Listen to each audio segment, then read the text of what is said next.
Actor Robert De Niro blasting President Trump, attacking his climate change policy.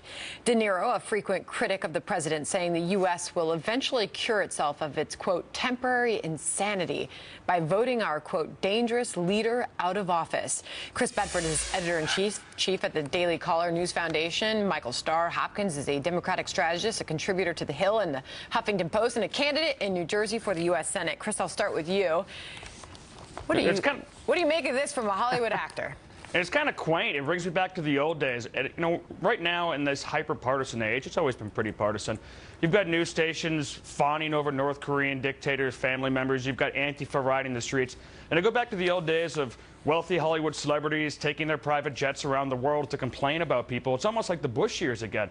To go out to this foreign country that's 40% or so of the GDP is fossil fuels, natural gas, oil, and say that we've got it backwards, to say the United States is backwards in the United Arab Emirates, it's kind of quaint, it's kind of funny, and it's easy to write off. It's just Robert De Niro spouting off again. You know, Michael, he's been a frequent critic of this president, Robert De Niro, but did he go too far with these comments?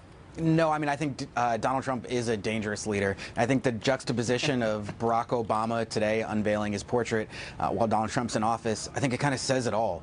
When President Obama took the podium, he talked about the people that are often forgotten. He talked about the, unification and equality and things that our country's built upon. And if you look in the last couple of days, all that's been in the news when it comes to Donald Trump has been abuse and lying and just things that I think that we're better than. So I hope as we move forward, we can get back to talking about the things that matter to us as Americans. Well, it's interesting that you're saying that, Michael, as we're looking at the Dow down in the corner of your screen there. The White House would be quick to respond to all those comments by saying that this president has helped elevate a lot of people, whether it's increasing the amount of money that they have in the bank or giving somebody a job that hadn't had one before. So, Chris, they're going to stick to their economic message when it comes to that. The stock market's not an indicator of the economy, though, just to be clear. But the economy is really healthy. U.S. corporations and the success of U.S. corporations has a lot to do with the success of our economy and jobs in this country. I'll take that side.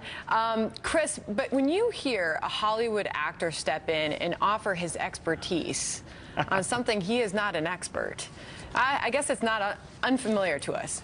It's not unfamiliar, and if he was an expert, maybe he would, again, look in the mirror. Right now, last time he was in UAE, he was promoting the private luxury resort he's building in the Caribbean, complete with its own private jet airport.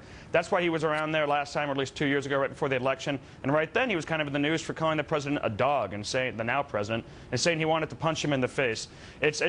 Donald Trump got elected by a lot of people who did feel like they'd been forgotten and marginalized. And a lot of those people will not be going to Robert De Niro's resort, but they will be getting a higher paycheck this year. Michael, I think the bottom line is this type of rhetoric, is it helpful? Is it helpful for somebody who does have a lot of people listening to him? Maybe he's not influencing those people, but is it helpful to have those types of words and used of our sitting president?